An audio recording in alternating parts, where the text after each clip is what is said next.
and thank. Now the one you always have to remind Okay, about. I'm going to call this meeting to order. That's one. Yeah, a recording and or broadcast of this meeting is being made at the direction of the board, which may be capture images and sounds of those attending the meeting. Roll call. Bonner. Present. Jessica. Present. Shelley. Present. Brian will be joining us later. He had a appointment. We'll be right back. Let's do the pledge of allegiance. I pledge allegiance to the flag of the United States of America and to the republic for which it stands, one nation, To God. indivisible, with liberty and justice for all. Thank you. Would anyone like to provide comment on the agenda? Not hearing any. Can I have a motion to approve the agenda? I defer to my colleague. I got it moved by Shelley. Do I have a second? Yes. I don't know what you said. Moved by Shelley, seconded by Vladimir. Let's do, I think I have to do I still have to do a roll call. I just say it. All in favor? Aye. Anyone opposed? Hearing none, it passes 4-0. We met in closed session prior to this, but no action was taken. Yeah, I have just a short update because I have a presentation with our big update, but wanted to remind you that this Wednesday evening, we have our back to school night at the junior high schools. And is anybody interested in attending? I'd like to let the principals know. I think Carrie and I will be dividing and conquering, but is anybody able to attend? And then the next week, Thursday, we have our elementary schools as well. So if you want to let me know, should you like to go to a school, we can do some divvying.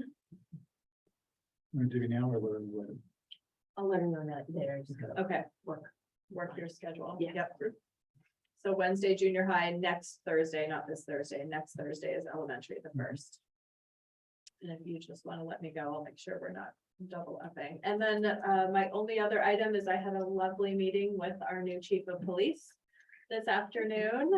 Chief Angela Averiet stopped by, we chatted, got to know each other a little bit, walked Covington campus, just kind of halfway in. I was explaining to her about our beautiful schools and look forward to her and her team coming in October to do a training with our principals around school safety. So we're getting that organized for our month of October, but she was lovely and I'll be going to her pinning ceremony later this week, Thursday.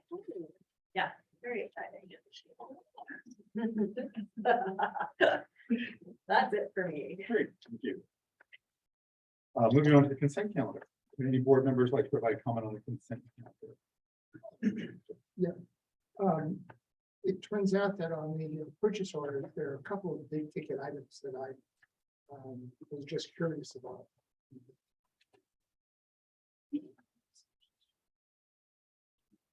All right, you want to- Sure. I mean, the first four, basically, first five, perhaps. So the first one is computers from Dell Computers for instruction. It's going to be for school site instruction. The second one, or the Chromebooks rather, sorry. The next one is part of our power purchasing agreement. We have to pay the vendor. This is the funding mechanism that was used to pay for the solar in all of our parking lots. So that's the power purchasing agreement lease. What time frame is that? Pardon me? What time frame is that? Is that like over 6 months? Or 2 This months? is, I believe this is for the fiscal year. Okay. And the next one is for Bullis Charter School, and this is their in lieu of property taxes. And this is an apportionment payment. This is a purchase order. And then we pay them in 12 installments. And there's a formula based by the California Department of Education. And we pay them a certain percentage. 1 month we'll pay them 6% of that 9 million, then next month 6%, then the following month like 12%. Every month is different.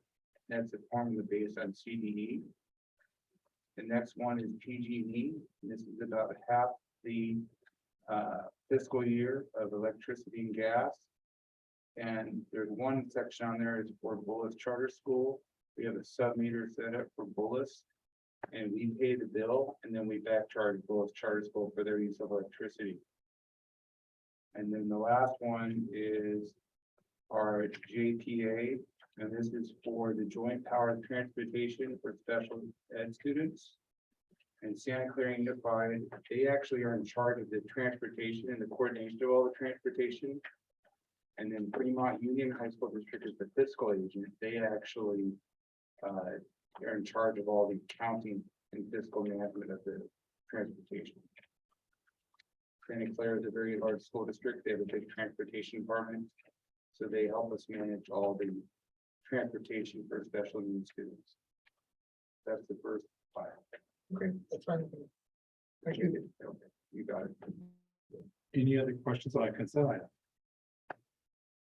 Get a motion to approve the consent items. So moved. Thank you, Vladimir. Can I get a second? I'll second. Moved by Vladimir, seconded by Shelley. All in favor, say aye. Aye. Anyone opposed? No, passes 5-0. Employees request to address the board.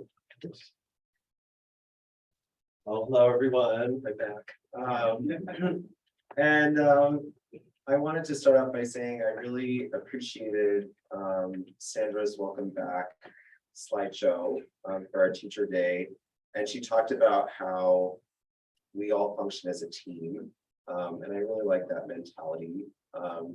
You know, how much we rely on our classified staff and, you know, our custodians and our secretaries and all the people that help make this happen. And one of my roles this year is to advocate for our teachers. And part of that is I thought about how do I communicate how great our teachers are by not just saying our teachers are great. Because I think we hear that a lot, like our teachers are so great, but what does that really mean? And so today I thought kind of about my former life. I came to teaching a little bit late in life. Now, it would have been earlier if I would have listened to my mother. But before I was a teacher, I was a dancer, and so I was a performer. And as I was setting up everything this year, I thought about how getting ready for the school year is very much like getting ready for a performance. You have to have everything ready to go. You have to think of every contingency and be ready on that day of your performance to go and shine. And the way that I kind of want to communicate how great the teachers are related to that is that I feel like a lot of that work that the teachers do is sometimes invisible. It's invisible to the kids in their room, it's invisible to their parents, but we had teachers that came in this year at the beginning of August. And I know this because I got emails from them at the beginning of August. And we have teachers that come in 2 weeks, a week before school starts, before they're supposed to be here, to make sure that everything is perfect for the kids when they walk in the door. And part of kind of being that advocate is saying that that work happens because the teachers choose to do that work. They're not obligated to come in. They're not paid more to come in and do that work. Sometimes they are if it's a training or something like that. But most teachers in the district probably would tell you that they come in early to do that work. And it's worth it, right? Because when you actually do get in front of the kids, you're ready. And I was talking to one of my colleagues on Tuesday night before school started, and she was freaking out because our printer wasn't working and there were all these issues that were happening. And I looked around her room and it was beautiful. And I just said to her, you're going to be great. And I think that sometimes as teachers, we put so much pressure on ourselves, especially here where the standard is so high for our students. But part of surviving is realizing that sometimes it's good enough. And I've heard that from Sandra before. And I think that that's something that teachers really need to take to heart, right? We always want to strive to improve and be the best, but sometimes it is good enough. And so that's kind of what I have today, just kind of thinking about those times, whether it's vacations, on the weekend, after school, or school. I'm a morning person, so I like to get here early, where the teachers are coming in and doing that kind of above and beyond work that maybe not everyone sees. So thank you. You know, from the California School Employees Association. Seeing no one. Provide public comment on agenda item. Speaker cards are to be submitted to the superintendent. Speaker cards will not be accepted when the public comment begins. Your name will be announced when it's your turn to speak. Moving to the next section, community comments. This time is reserved for members of the public and employees to address the board on items that are not on the agenda. The board is not permitted to discuss or take action on non-agenda items, except to instruct the superintendent to review this matter further, report back to the board on a subsequent meeting, or place the matter on a future agenda. More board may make brief comments or ask clarifying questions. Anybody like to address this on a comment item on the agenda? Seeing no one.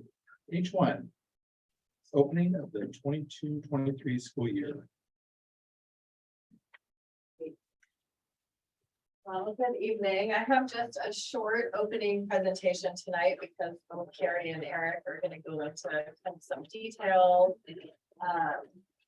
But wanted to just give you a little bit with the perfect timing, right? I think something that was really exciting this year with the opening of the new school year was that it felt more community-based than it has been able to be over the last 2 years.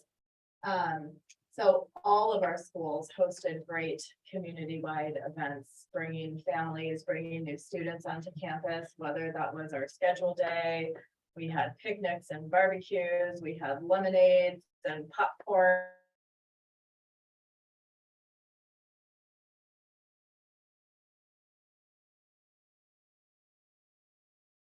Last year for certain that it feels like a very typical school year this year. And I've heard from so many families who are really thankful to be able to get onto campus and to feel like a sense of normalcy coming back. So that's really terrific.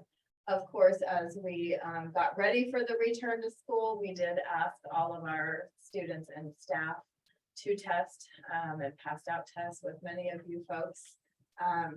But it's just like something we're doing now as we move forward. So building that community is so important. We want to make sure that our families feel welcomed at our school sites. You know, we've talked to our secretaries about just kind of reimagining that customer service for when families come into our schools so that every person really feels welcome when they come into the office. And of course, we have great staff to make that happen.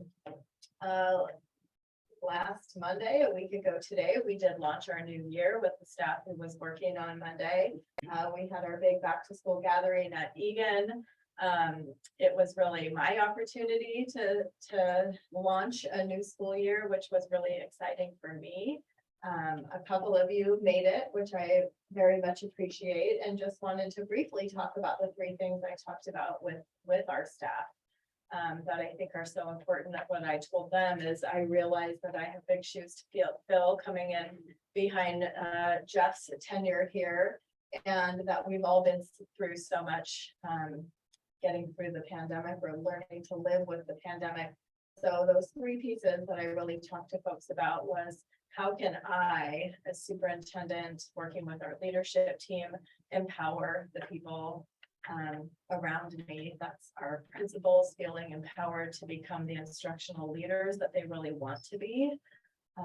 You know, they became COVID managers over the last 2 years, and so really re-empowering them for the good work that they do. How can we empower our teachers to feel like they can actually make the important instructional decisions that they need to make to serve the students in their classroom? So we talked a lot about empowerment. We also talked about promoting a culture of learning. It's so critical that we remain relevant within our community, that we continue learning, we continue growing. And again, a lot of that was kind of stalled during the pandemic. So it's a great opportunity to reimagine our district. And we have some things in the hopper that you'll hear about this year as we make sure that we continue to grow and learn and be the #1 choice for families within our community. And then really talked about how can I inspire wellness throughout our organization.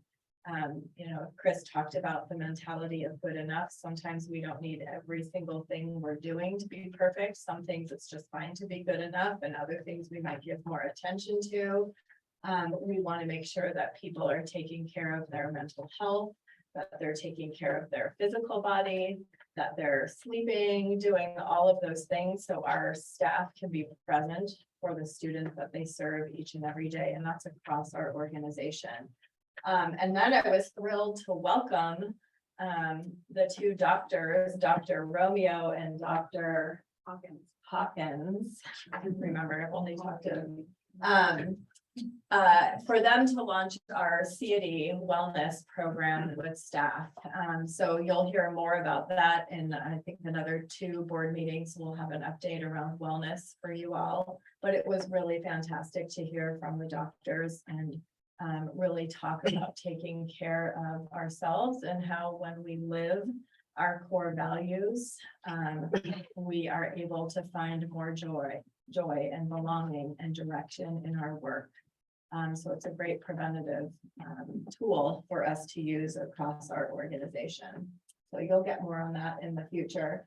And then, of course, last Wednesday was our first day of school. Some quick picks for you. Every school has a fairly similar yet unique process for the first day. They are setting norms, setting expectations, welcoming students, welcoming families, often diving right into content because so much of our content is engaging and really gets kids learning and thinking and building. And just a few pictures here. We have, I think that's Janelle Ho, one of our Santa Rita teachers, probably teaching her kids how to use the new servery and to prep for lunch on a school tour. In the middle there, I believe, is Mrs. Garvin, PE teacher over at Santa Rita, talking to kids about how to play on the play structure.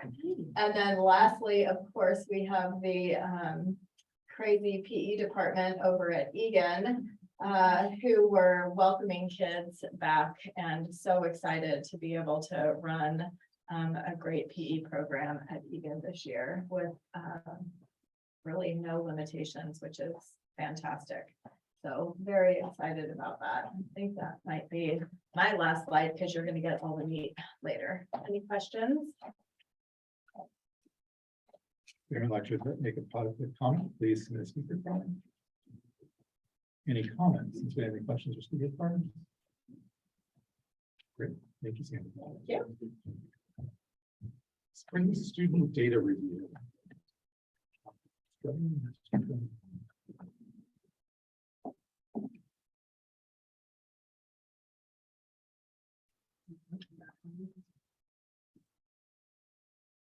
Marcy's using her octopus arms. Well, good evening. I'm excited to bring you a look at our spring reading data tonight. We'll be looking at our contents and Pinel for grades K-5, our literally dibbles, and then a little talk about support and intervention going forward. And I just, before I get started, I want to thank Beth Leach for her work preparing this presentation and for all of the data that you're seeing tonight. She prepared this. And I also want to thank Greg for helping me prep and learn a little bit more about the assessment system here in Los Altos. And then we included some Dibbles data for you, and he helped me with that. And Eric, if you'd be so kind to pass that out to the board, because I'm really excited about that data point, but we'll get to that in just a moment. On the next slide, we're just going to get a look at some of the You're going to clicker your own, and then Marcy does it online for you. So I'll mention the green on all of these slides are students who are on or above grade level on the end of year summative F&P assessment. The yellow is less than 1 year below. The top red is just about a year below, and then the bottom red is 2 or more years below. I want to note there is an area you'll see on the slides where it talks about number 418. That's carried across all of this data. That's not accurate, so we will update that and provide that an updated copy to Marcy on the total number of students who took the assessment. So our kinder, as you can see, are 83% on or above grade level, and then we've got about 8% of our kids who are struggling at 2 or more that we're concerned about. First grade is somewhat similar, 79% on or above grade level, with 7% 2 or more years below. Want to make a note in talking with our team, this data is actually similar to other years' data. It hasn't changed significantly, although we expect there could be some changes with the impact of the COVID pandemic. Second grade looking really nice at 89% on or above grade level, with just 3% 2 or more years below. And third grade, 87% on or above grade level, with 4% 2 or more years below. And our fourth graders at 82% on or above, and 3% 2 or more below. And then finally, fifth grade, 80% on or above, 4% 2 or more years below. And then for sixth grade, we're going to switch to the literally assessments. And so at the middle school level, they assess students that were on watch lists. They were either referred by teacher referral or observation, or there were concerns about the students. So these students that you're looking at, the data are those that participated in the literally assessment. So 85% were on or above, 2% were 2 or more. And then you can see that data point, how it's different here in the 7th and 8th grade levels at the junior high. So there was 122 kids identified in the fall as being on the watch list or of concern, struggling students who were below grade level. And then by spring, that same cohort of 122 reduced to 60. So we cut that in half throughout the school year. Okay, so here's some fun ones to look at. This is the Dibbles K3, and what I love about this is you have 3 sets of data for you. And you read this chart in front of you, I want to just give you a key. The blue is above benchmark. The green is meeting benchmark. The yellow is requiring strategic intervention or a class intervention. And red is requiring intensive intervention. And so you'll note on that chart, I'm just going to give you some stats. That red bar, as you're seeing it in the beginning on the far left, and how it's decreasing over time as you move towards the right. You can see that K red bar goes from 28% of our Ks in the intensive zone on Dibbles at the beginning of the year, down to 7% in the intensive zone by the end of the year. Isn't that beautiful?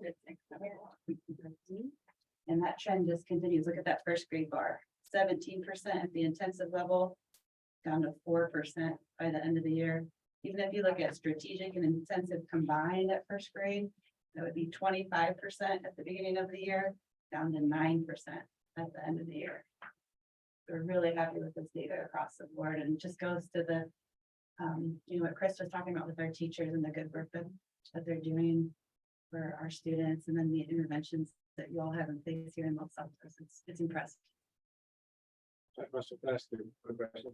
Just to make sure I understand this correctly. So for the beginning phase, the kids who were in the red there were measured as needing severe intervention based on where they were expected to be at the beginning of kindergarten, right? Not where they were expected to be. Correct. Just wanted to make sure it's clear. It's No. not always clear. Thank you. So that's just to make sure that we all appreciate this is reflecting not just the expected growth over the course of the grade, but like you're actually catching up. It's really It's great. Yeah. That's for K2-3, so giving a really nice foundation. And thinking about those students that did come in after the 2021 school year with some gaps and some concerns from COVID, we wanted to make sure that we had appropriate supports in place. So all of last year, we had classroom interventions and trainings for all of our K-5 teachers and classroom reading intervention and resources.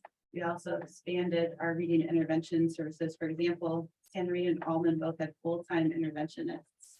We had some part-time interventionists at our other sites for students who needed interventions. We also initiated data teams. So where every school site has someone from our office in the curriculum instruction office working directly with principal and leadership team to look at data and how our interventions serving our students. So right now we're gearing up for that fall initiation with our data teams, making sure kids get into the right interventions based on the needs that they're showing us. We also had training and coaching for explicit phonics.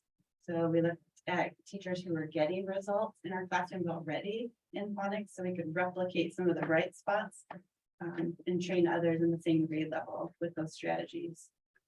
We also utilize our Reading Fellows program to support students who are close to grade level, but have them reading more frequently. And I think that's our last thing. Take any questions. You would like to make public comments, please submit a speaker card. Any specific questions on the presentation? Live comments, good questions? It's a quick forward-looking question, but it's based on one of the last things you said. Are we doing those data walls like in the principals? Oh, yeah. They're ready to roll. Yeah, no, I think that it's amazing really to have every kid being followed by the principal to really try to make a difference. So I wanted to know that that's still happening. So happy. I don't think it's ever gonna go away. It's so good. We'll say they have a really nice name for it. They call it data concierge. Oh. Empty. Your service. I love it. This might be more of a discussion question, so. But I have no one else with any comments. We can go into discussion.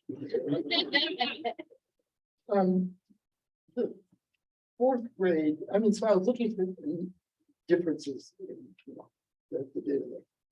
Fourth grade and also fifth grade have 14% less than a year. And that's significantly more than the other grades. And I was just wondering if there's an explanation for that. Or... I haven't, so I think really when you hit that third, fourth, fifth grade year, the text complexity that students encounter really ramps up. Chris could probably speak to this, Claire could probably speak to it. The level of books, so in Fontes and Pinnell specifically, they're using a real specific text to assess a particular student, but that comparing the books, the complexity of that book is much deeper. And that is what I would expect the difference to be. Requires some different strategies and skills to be taught. Other than that, looks great. I just want to make a comment. Thank you, and thank you to Mrs. Leach. But I was just thinking that, you know, the kids who are 2 years below in the younger grades, especially kindergarten, the number is fairly significant, pretty large, and it just kind of gets smaller with the exception that you pointed out. And would it be fair to say, I mean, it seems to me it's fair to say that the longer they spend in LASD, the more that number of being 2 years or below, it kind of shrinks. You know, I mean, looking at the long term over K through 8. Yeah, if you think about DIBELS, so this assessment is assessing early literacy skills. This is about decoding, like can you hear the sounds? Can you identify the letters? It gets into some fluency, like how quickly you can read. A lot of these are building blocks. So when I think about a third grader at the beginning of the year who is still scoring in that red or intensive group, they don't have the building blocks or all of the building blocks they need to actually do really well in the Fontes and Pinnell, which is much more of a comprehension assessment. So they might be struggling just with the actual reading of the text and then would find it more difficult to answer the comprehension type of questions. So the better work we can do as we get kids out of the red and yellow as they age out, especially in our primary grades, I will expect over time that our F&P scores will be stronger, if that makes any sense. Yeah. I don't know if I actually answered the thing that you brought up, but It's more of a comment, but I think that, but it's okay. But I think that we do such a really great job of educating our kids, well, not just within a grade, but over the entire course of their LASD experience. Might be feeling a little emotional because my own LASD grad is about to head off to college and she got such a strong foundation from here, so. Cannot be overstated. I just have one. Piggybacking on Shelley's thought, the numbers, what we don't capture in the data is the number of new students that we're inheriting as well. Yeah. That's always created some of the issues. We observed. Is that still true? Or am I making that That up? is still true. Thank you. Summer Academy reports. That conversation just flows really nicely into mine, which is great. I'm Thank you. I'm Claire Griffin. I'm one of the psychologists in the district, and I was the principal for our summer academy and our ESY program. It seems so long ago now, but now that we're in this new school year, but I'll bring us back so we can reflect a little bit. I am here to talk to you about our general education summer academy program. So just a reminder, we had two programs running at the same time. We had our summer academy program, which is for our general education students. And we also had our extended school year ESY program, which was for our students in special education. The focus of this presentation is going to be on our general education students, although I think it's important to note that we did have about 60 students who we served over the summer, and a lot of staff who helped support those students make progress on individualized goals. So I wanted to make sure they got some love tonight as well. But we will focus on our general education students. So as a reminder, I came to you a couple months ago to present on just what our goals were for the program, what we were going to do. So I have them here as just a reminder. And our reading and writing curriculum that we use is the familiar curriculum. It's our Teachers College Units of Study for Reading and Writing. And we incorporated a phonics program this year. And then the math program that we use, most students in grades 1 through 8, so current first 3rd graders, did a program called Do the Math. And what was really exciting for me this year was that students in grades 4 through 8, we actually split them up into 9 different groups based on their skill level. And the smallest group was about 2 students, and I think my largest group was about 13 or 14 students. And it was really exciting because we were able to really tailor that math program to the specific skill deficits that those students had. And then we had a smaller number of students who a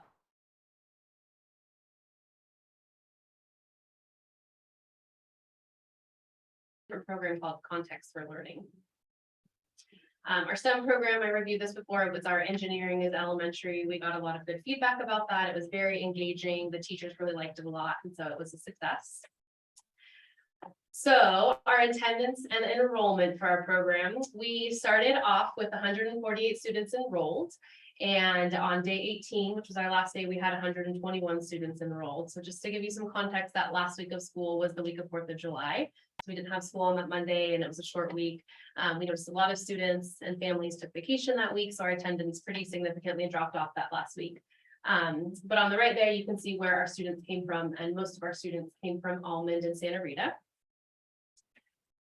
This just breaks it down a little bit more by the numbers of the specific students that we served per grade level. Our average class size in the lower grades was around 12 students, and then in the upper grades was 17 students, so pretty small class sizes, which was really nice.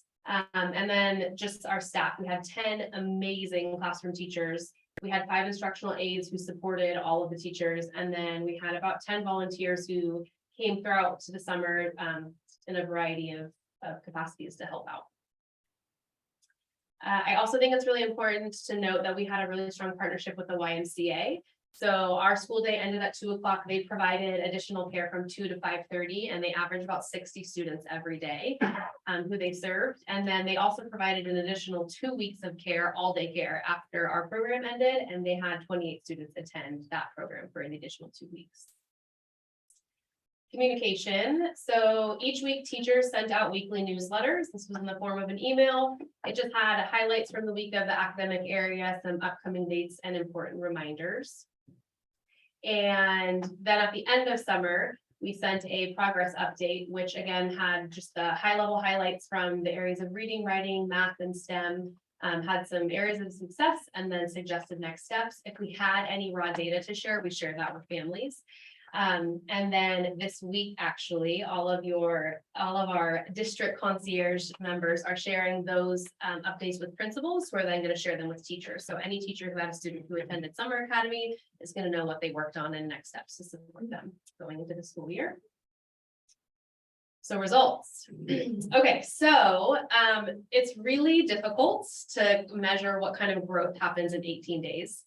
But as I was sitting there looking at the data, I think that I was able to pull some measures that I think paints a really nice picture of what we accomplished in a very short amount of time.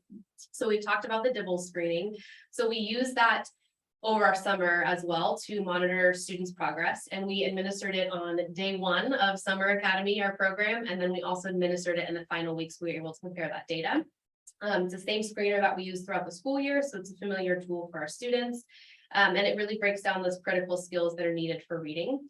So for each of those skills, there's a 1-minute assessment that's given to the student. And during that 1 minute, students are presented with materials, and we're looking at how they can complete a task in 1 minute, and we're really looking for them to be automatic in their reading skills. So the very first one that we gave, we'll focus on grades 1 through 3 first, is that correct letter sounds. So this is nonsense word fluency, and these are made up words. So the students are presented with a non-word like bip, and they can either say b, if, the sounds, which is the correct letter sounds, or they can read the word in total.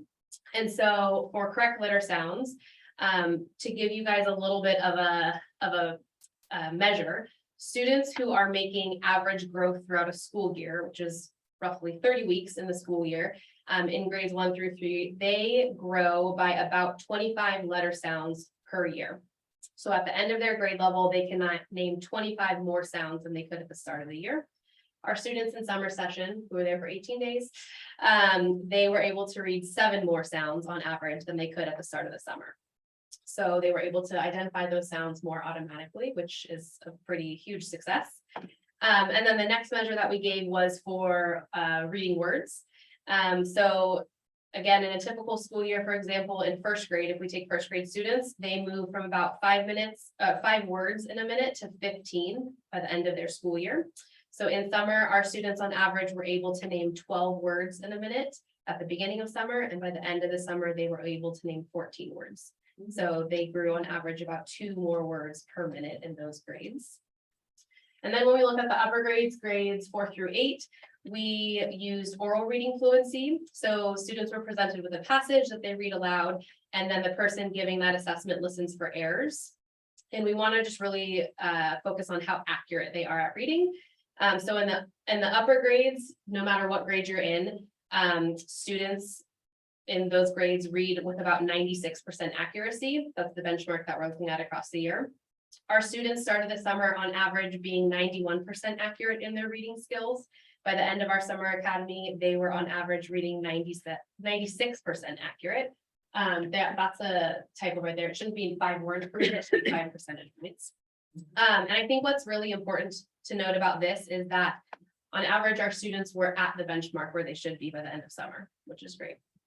And then our final measure that we gave was MAZE, which measures language comprehension. And a typical growth varies a lot depending on your grade level. So for example, if you're in 4th grade, you're expected to make about 2.5 points of growth in a school year. If you're in 6th grade, it's about 12 points. So it really varies based on your grade level. But our students on average grew about 11 points in their comprehension skills, which is pretty significant. Math is a little bit more concrete and easy to understand, but we gave a pre-test and a post-test, excuse me. And so our students in grades 2 through 4, their average pre-test score was 66%, with their post-test score being 74%. So they grew about 8%. And then our upper grade students grew an average of 16%.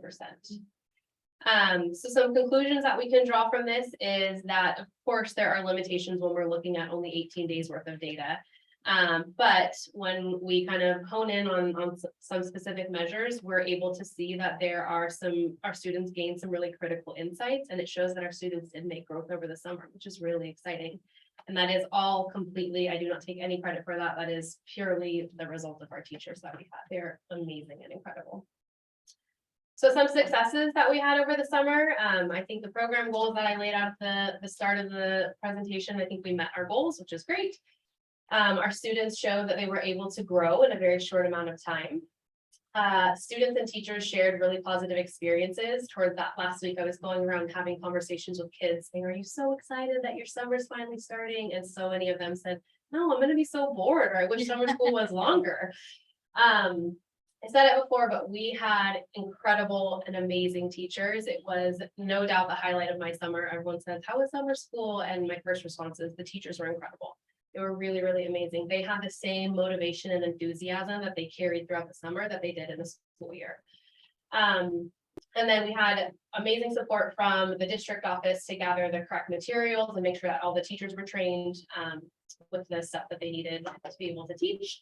And then some challenges that we faced. So consistent attendance from families was something. I know vacations got in the way. We did ask them to commit to all 18 days, but life happens. COVID, of course, was a challenge. We had several students out with COVID and even some teachers and staff members out. And because our program is so short, if a student is out for 5 days, that's 25% of the program that they miss. So it's a challenge for the teachers to get them caught up and just to see a lot of growth in that short amount of time.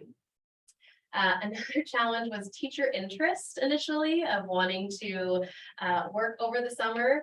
And so I didn't have a large pool of teachers, but the teachers that I did have, again, were incredible. And then just the last one, it's a very quick turnaround from the regular school year to summer.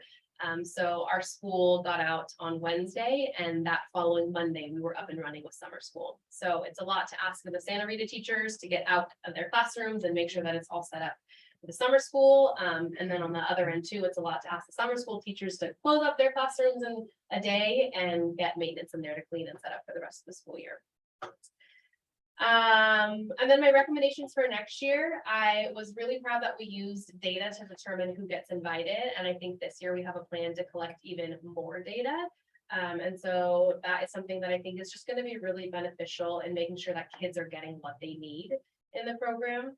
I think our academic programs that we used, the Do the Math, our units of study and our STEM program, I got really great feedback from both teachers and students on those. So I would continue using those.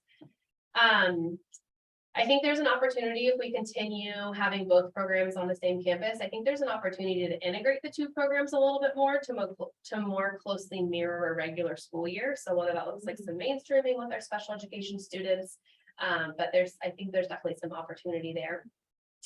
The partnership with the YMCA was great, so I think that we should consider doing that again. And then the only other piece of feedback was consider meals for all. And I don't know if that's going to be a plan moving forward with just what we're in right now. But we did provide meals to our students who were on free and reduced lunch. I did get a lot of feedback from parents who were not eligible for free and reduced lunch that they would have liked to have the option to have to purchase lunch for their students. So that is just something that we might want to consider moving forward.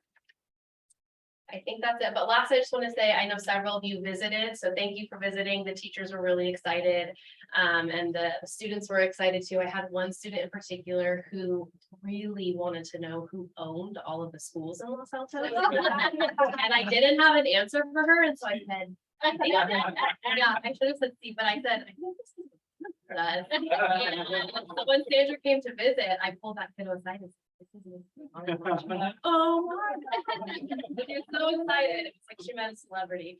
But it did mean a lot to the teachers. They were really excited. It's so nice to have the board members and Sandra here. It just shows that we're invested in their summer program. So thank you. Any questions?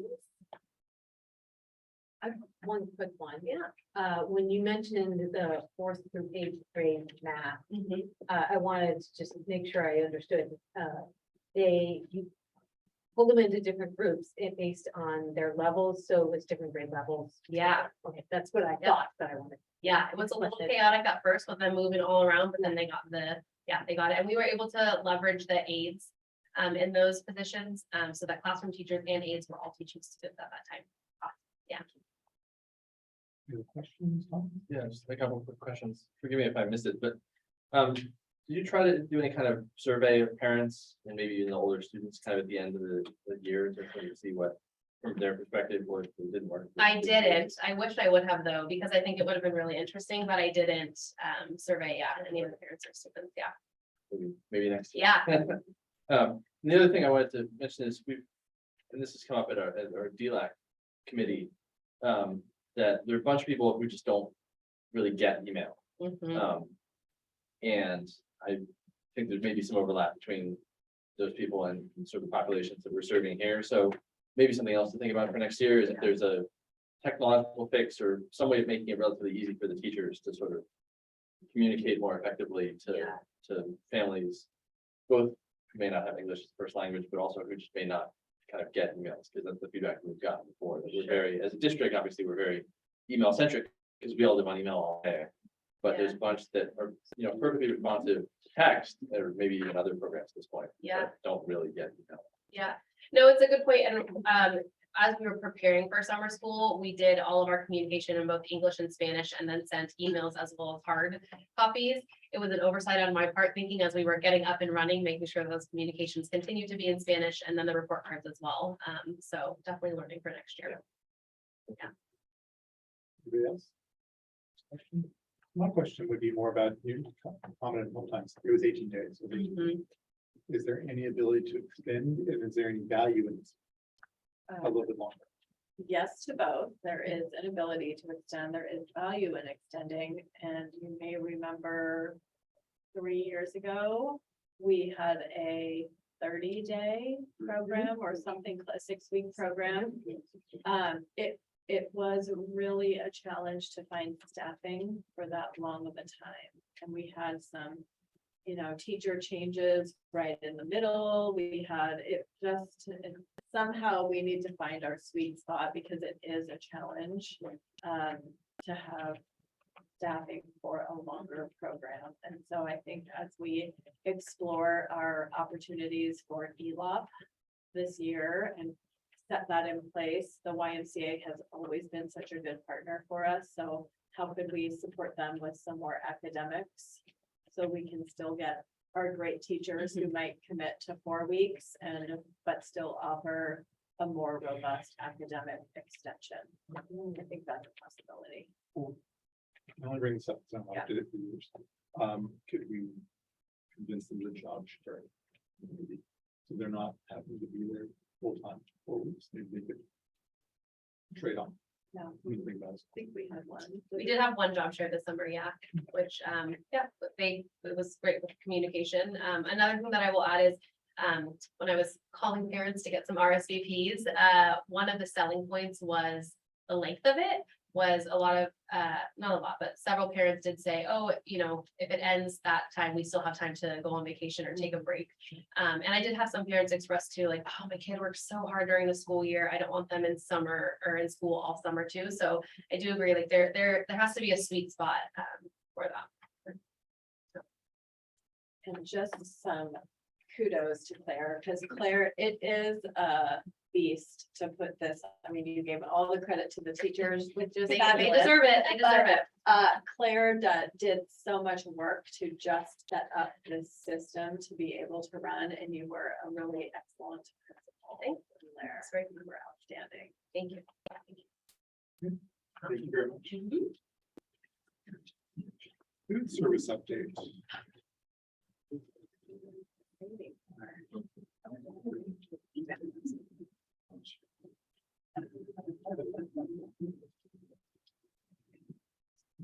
And I was at summer school, and it was a well-oiled machine, so yeah. Thank you. It's fun to watch, definitely. So tonight we give a very brief update on food service operations. I know last spring, right before summer, the board was approving a contract with Revolution Foods. A lot of changes with universal meal requirements. So tonight we're going to do a brief update, of what's been going on. And it's been a very busy opening to school. Very busy summer, really getting ready for the program. So tonight's agenda is going to be real quick, just a brief overview about the universal meal requirements. Revolution Foods, the consultant, and that's also been helping support us summer preparation, all the work to get it ready to go for school to start last week. And then Lyria is going to take over, talk a little bit about the staffing and training, some of the menus and the outreach to families, and really what our next steps are. I really want to acknowledge Lyria and Jason. I cannot tell you how much work they've done. And it's really like this time last year, I don't think they knew they were going to be for this. They did not have a lot of downtime this summer. And they came back really refreshed and recharged to really do so much work in preparation. Because we've never had a food services program and we've had a few students that we would feed on free and reduced lunch. But to have a full food service operations ready to go by the first day of school, we were all kind of sweating and very nervous, but it happened and we're very happy. And a lot of really good success stories and a lot of good things happened. So a couple things to happen. So when the state passed this, it was really a new thing for school districts all over the state. Some school districts have had cafeteria programs, food service operations, and Los Altos really didn't have. They had the PTA and we did a few things here and there, but not a full operation. So when the ed code changed, we passed the law, it was required that we serve breakfast and lunch for all students, regardless of need. And that's a big change for all school districts. And then the one thing that I want to make sure people know, and I know Randy had talked about it when the budget was adopted last June, it's partially funded. So the district will receive some reimbursements based on how many meals we serve that are compliant, but it's not fully funded. And if you look at our adopted budget, it was going to be an ongoing general fund contribution of over $1.1 million. And that's a big ask for a school district, for any school district up and down the state of California to do this. And so we're very fortunate we're able to start it and get it going. And we're going to be analyzing, looking at it, and as we get more into the year, we'll be able to hopefully reduce some of our costs and we'll learn more. I mean, we are all educators, we're learning every day. And every day we kids come up to the counter and ask for meals, we're learning more about how we can do it a little bit better. So a little bit of a background, we did an RFP process for a vendor. The district selected on June 13th, Revolution Foods was selected to be the vendor to provide the food to the schools. We have a consultant called School Food and Wellness Group. They've been great. They came out to the school. We've had many meetings with them. They came out every day last week. They're helping support us, guide us. We've never done this. They are the experts, not us. We're educators. We don't know about feeding kids, right? But now we are going to be experts at feeding kids, right? So we are now going to be food experts. And then they have the expertise that we just don't have. And so they've been a great resource to us. I know Larry and Jason have really relied on them. And they've provided a lot of good feedback to help us how we can do that and get better. And some of the summer preparation work, this is at Oak Elementary School, and this is the side of one of the classrooms. They had to build a ramp, they had to carve out serving windows, install countertops. Some of this work was getting done like the week before, and some of it was the night before. And we were like getting very nervous, we're like, oh my gosh, are we gonna get this done? But a lot of kudos to Marlene Schafran and her staff, organizing the contractors, getting people there on time, a lot of things moving around. I was talking to some of the art docents today and we did some work in there and they said, Eric, you know, we're really happy for any work we got done. And we know they're almost kind of done with our room, but we totally understand that they were working on the serveries and they were so appreciative and we're so happy they're feeding kids. And so that was a nice kind of perspective thing. But if you look at the picture on the left, a lot of work just to get to the windows and opening, a lot of supply chain, hard to get stainless steel countertops, sinks, faucets, common things that you think you could find are so hard to get. And if you look at the picture on the right, that's kind of a rough end. We had to get new floors that were compliant to be cleaned easier, wall systems, plumbing, electrical, because we have to have more 220 voltage electrical for the higher powered ovens and things. So a lot of things that, you know, it thinks, oh, it's just really easy. Food service is actually very complicated to do all this work. This is at Egan. This is I love before and after. At Egan, you can see they have the benches that were right here. This is like an old kind of PTA closet, and they had roughed in that stucco. So they had to cut into the stucco and rough it in. And then that's kind of what it looked like. They moved the benches, they had more concrete, good area, and it was ready for the first day of school. However, their oven broke the first day of school. So it was not at Santa Rita, but Egan stepped up. Jason pivoted, we changed, and we just said, okay, we're gonna improvise. And food was cooked at Egan. They brought it over to Santa Rita and it worked. And everybody was calm, staff was calm, students were calm, and it was a great thing to think about. All the things that could happen, it worked. And talking with Principal Wade here at Covington, Wade said, you know, Eric, try to talk like Wade. He goes, you know, Eric, he goes, after COVID, we can do anything. And that was a perspective that you have to really think about, because yeah, we went through COVID, 2 years of the most craziest thing that we'll ever experience in our life. So if something breaks in food, we can totally get through it. So a lot of kudos to Jason and Lyria for really just being calm. And it has been a little stressful, but we're getting through it, and it's really a nice perspective that we can get everything together. We're a team, and I really believe that. This is over at Loyola. This is some of the, you can see some of the ovens and warmers that are in there. They all have to have sinks so people can wash their hands to be compliant for a food or a health code. And then this is really the 2 days before school started.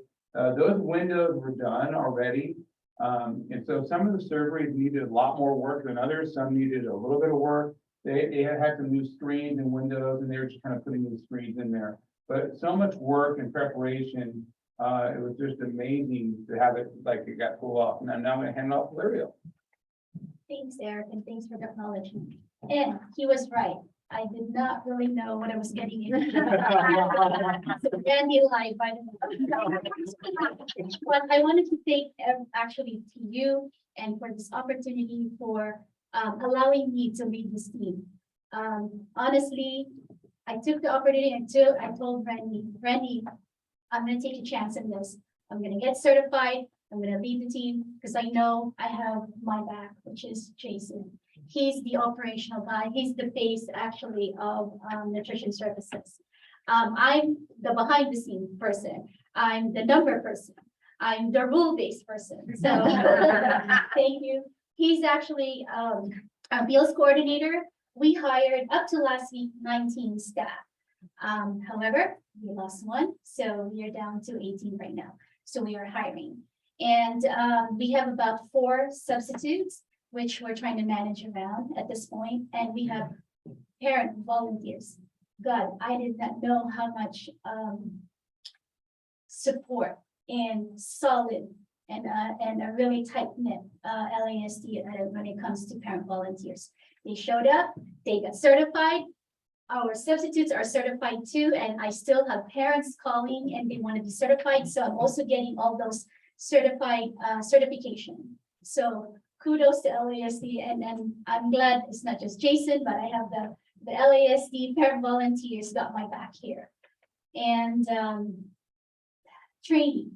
Last week, between Monday and Tuesday, we had our staff training, and we also had some of the volunteers attended the staff training and got certified for NSLP, as well as the civil rights training. Of course, we had the presence of our assistant superintendent, Sandra Malacco. Thank you for showing up. And by the way, she's certified. So feel free to be certified, guys. I can give you guys the link. And honestly, I'm glad I did, because you would see why the faces later. So this is a sample meal planning and equipment planning we had when we first decided, how are we going to get through the first 3 days? How are we going to decide? We've never ran a national school lunch program before. How are we going to face it? Prior to this, we had conversations with other districts, and Randy did a little research on that. What was your participation rate? So the first 3 days, we based it upon 51%, very modest.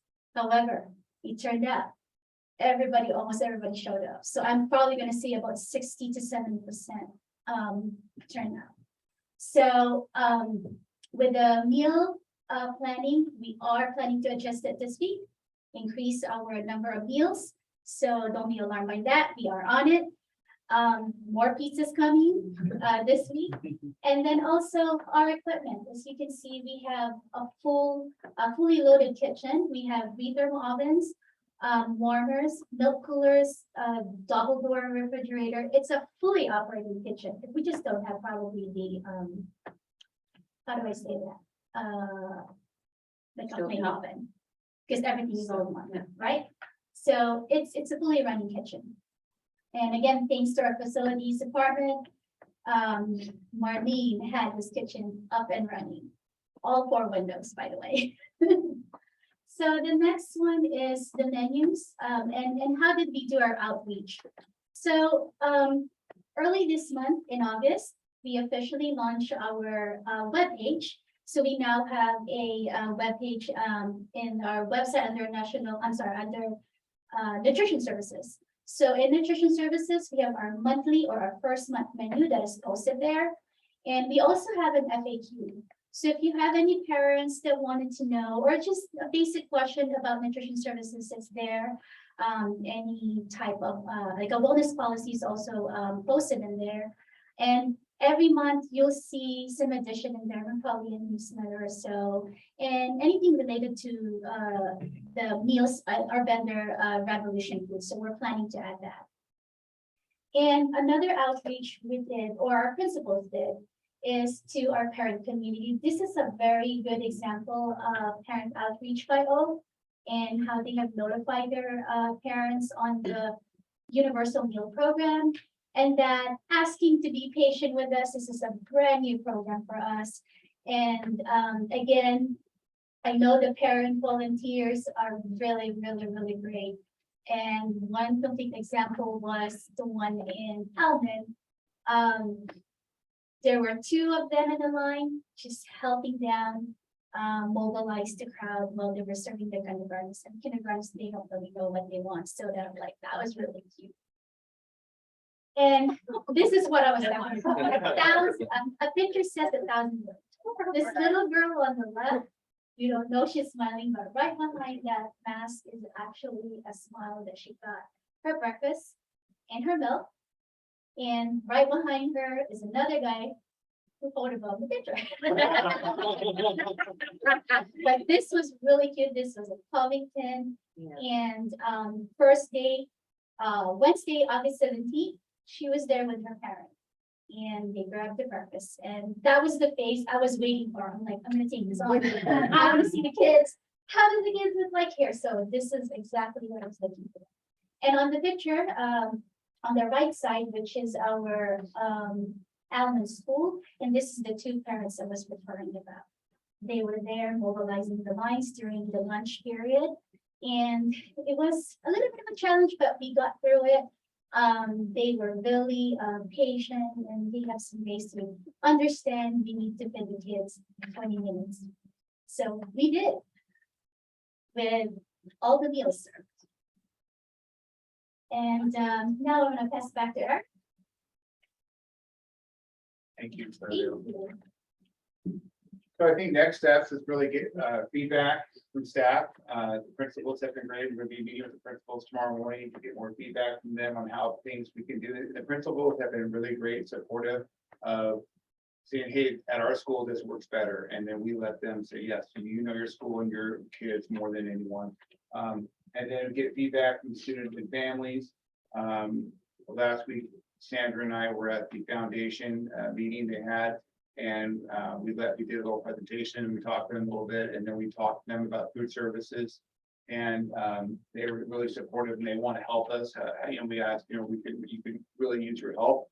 And then really continuous improvement, getting feedback from people and then making those improvements and not taking things personal, not having ego say, yeah, we don't know what we're doing about food services, and we do believe in feedback, we do know what we're doing. I try to be low key with that, but I do believe continuous feedback is super important, getting the feedback from all the key stakeholders.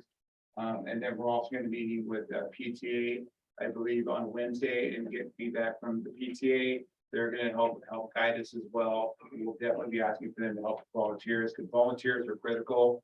We don't want our principals being the line monitors all day. They have other things to be doing. So having the parents there is really helpful. And then we're going to be doing a lot of analysis, and we're going to be looking at participation rates, reimbursement rates. We're going to be monitoring the budget every month. The first week, we don't have a lot of data yet to really share, but by December, at first interim, we will. And then when first interim in December, we'll come back to the board. We'll be doing our normal first interim budget adjustments. We'll have a lot more data to share about reimbursement rates, how things are going, what our costs are, do we need more substitutes, and so on. For right now, we're down one person, and it is hard to find people. So I want to acknowledge, human resources, Erin Green and Marlene Rebello have been great helping us get people. It's really hard to find people because they're part-time positions, they're not full-time. And so that's been a hard thing. It's hard to find people anywhere. So we're happy to get things going. And again, a lot of accolades to Lirio and to Jason. So thank you. If any questions, please. Thank you. Thank you. Any questions? Go ahead, Shelley, please do this.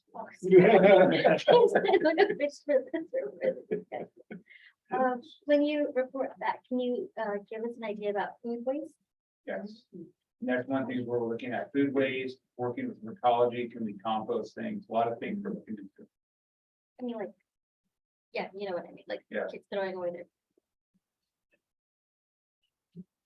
their. This may be a topic for another time, but when we talk, I know the state gives a lot of funding based on socioeconomically disadvantaged students, which we've used sort of free and reduced lunch as a shorthand for that in the past.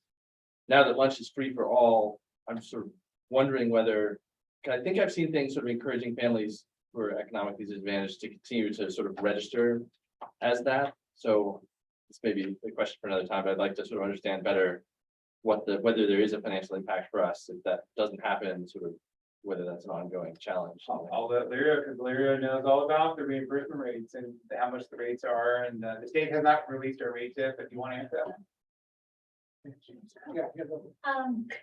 Right now, we are still trying to advocate the same effort on how we normally advocate on a yearly basis for all our free and reduced families.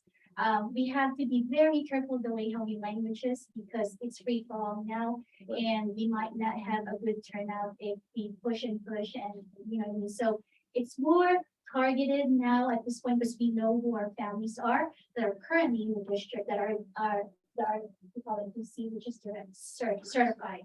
However, part of that now that we encourage is jumping into the new students, which is trying to educate our enrollment person, Bridget. So that's why we're targeting it even more. And also our secretaries are working hand in hand with us and Jason and how we can recognize this in site level versus, you know, opening it up all for everybody, because I don't think we're gonna have a good turnout that way. And believe me, we're not the only district facing this. I've seen it in several districts because the language that they post under nutrition services is exactly the same language we have to, but then again, we're trying to just be very mindful on how we're at.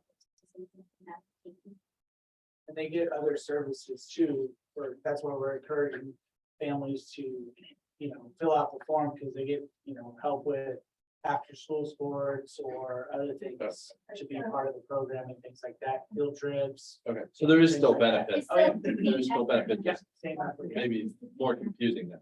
And Yeah, it's it's very confusing. as we move into the ELOC world, so Yeah. our free and reduced lunch TK students can have free after-school care at our 4 locations right Yeah. now. And then that will expand through 6th grade. So we want to, So the name will probably no longer be free and reduced lunch, but I know, something we else, need- but it's the same thing. yeah. Okay, thank you. But another thing that's important to remember is the federal government was giving all schools all this money. That money is exhausted. Right. So what the state said is, well, you have to participate in the national school breakfast program and the national school lunch program to get reimbursed from the state, because the state's gonna reimburse you also. So you have to participate in that national program to qualify for state funding. If you're not participating in the national school lunch program, no state funding is available. So it puts the really pressure on school districts to make sure they're identifying those students. So they, as the Lyra said, they're gonna get some other funding mechanisms. Gotcha. All right. Thank you very much. Any questions? Yeah, this is for Lirio. I noticed that there was, on the planning and equipment slide, there's a line for supper, and I was wondering if you were planning to give the board supper. No supper for you.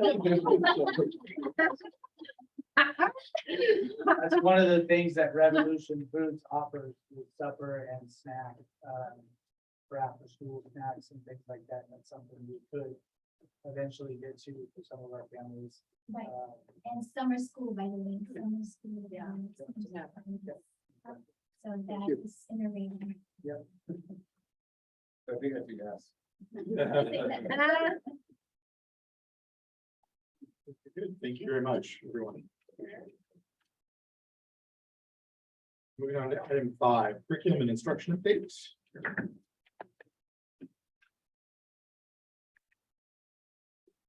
Hello again. So we have a brief update for you tonight from the curriculum instruction department. We'll revisit our CNI team, give you some information about new teachers and staff, a quick look at summer professional learning. We just want to talk a little bit about our learning management system for professional learning, talk about our focus areas and next steps. And so this is the CNI team. I think you met all of them, and we talked about data concierge. Karen, Laura, Claire, Greg, and I are all serving as data concierge. So we have assigned schools and we'll be meeting with principals and looking at their data, their students in reading and in math. And this is a great team. So, and this is a look at our instructional support teachers this year. You've probably met most of them except Diane Quintana. She's new to the team this year. And I've known Diane since back in, gosh, 2000. She and I and my husband Joe taught together in Sunnyvale School District at the same school. Diane's taught math, so we're really excited to have her join the team here. New teachers and staff, we welcome 26 new teachers, psychologists, speech counselors to Los Altos at our new teacher event. Sarah Gerlinger, one of our lead ISTs, is leading professional development. And I have to tell you, I'm so impressed. I've seen very, new teacher orientations, and this one, they led the teachers right through a cycle of inquiry. So you see that poster on the right, they were working teachers through these questions. I have to tell you, how do we engage and support all students in learning? How do we use language to create and maintain environments where all students can learn?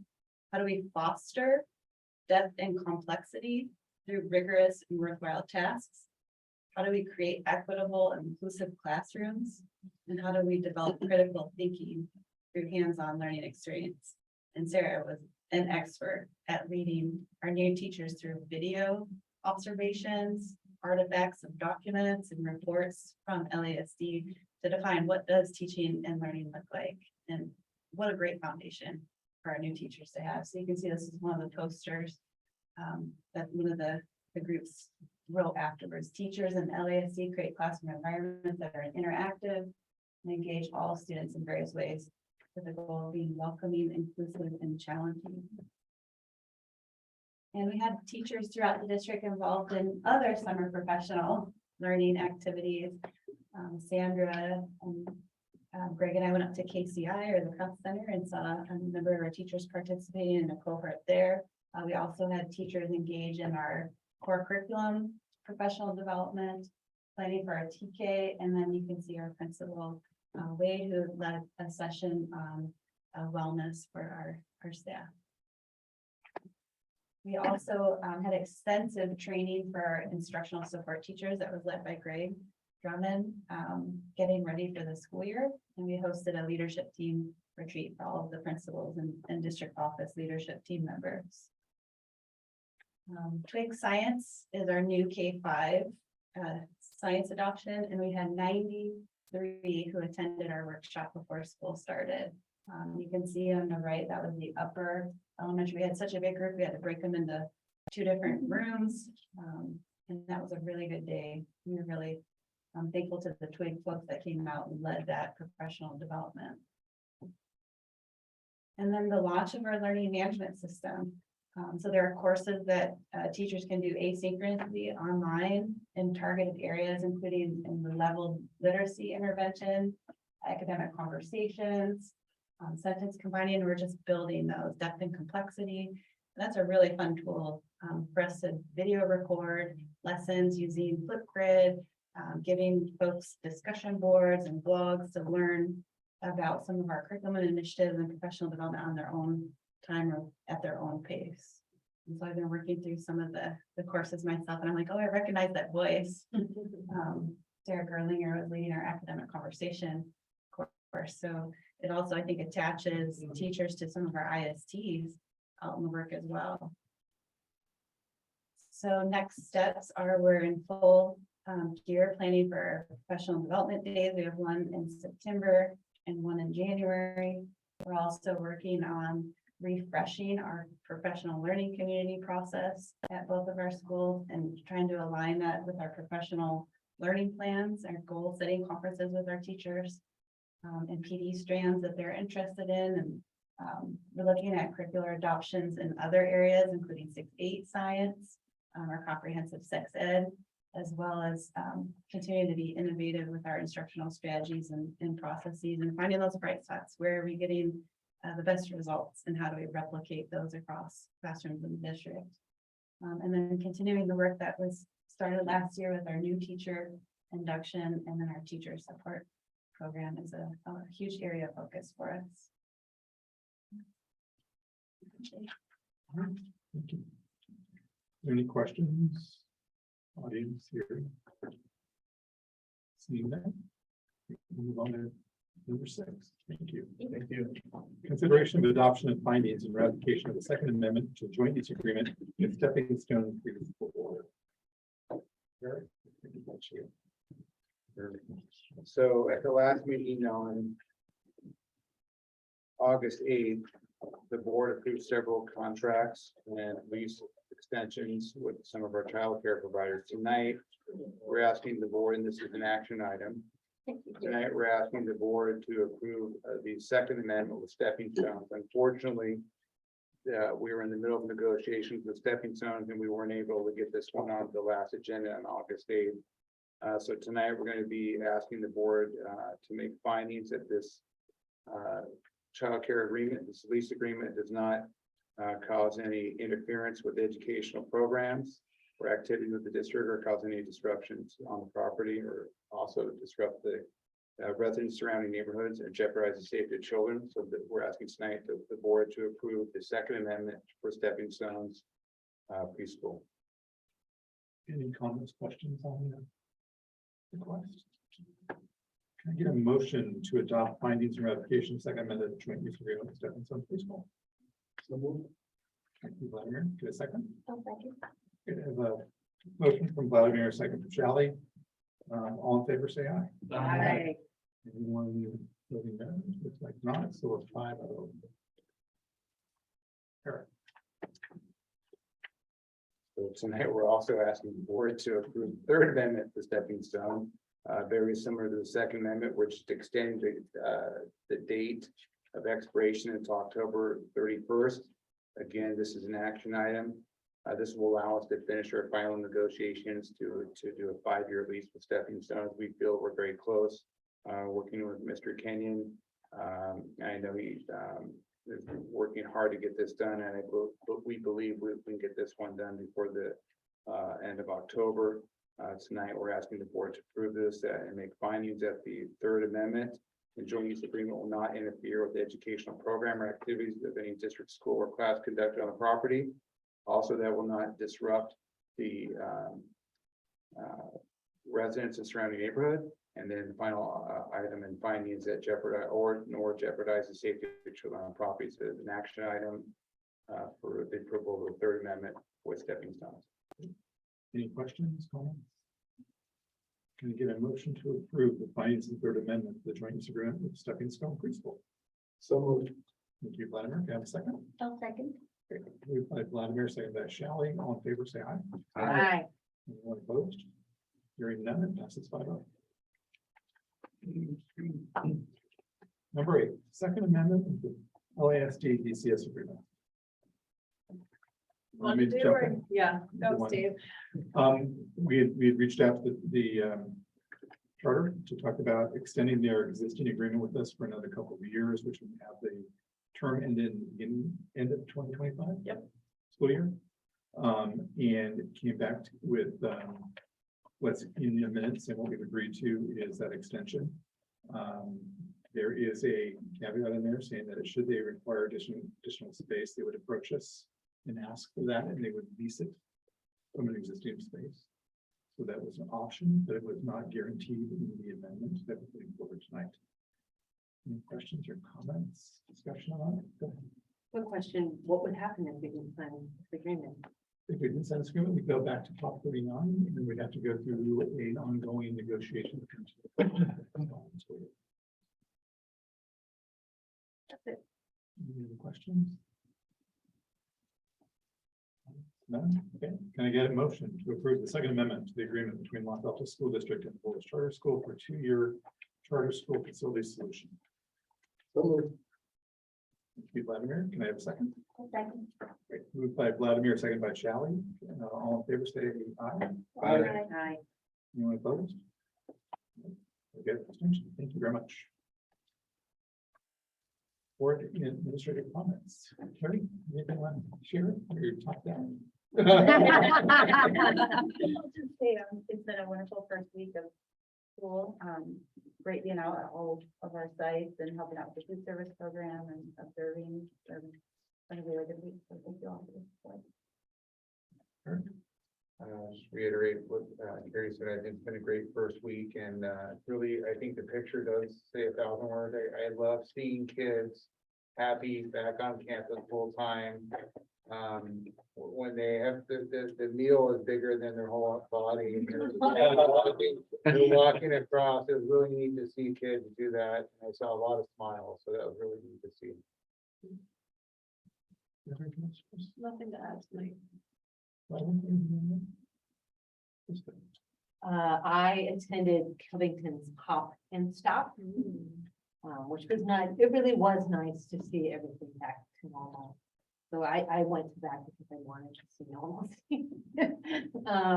To the farmer's market with Sandra and Shally. Also some news. I have been asked to be the treasurer of the Santa Clara County School Boards Association. So the next meeting, they'll be putting me up to be voted on by the membership. So Issues which indeed. I did tell them that I've never actually been a treasurer. But I do know math, so that's very helpful. I'll just ask Eric for help. Division is hard.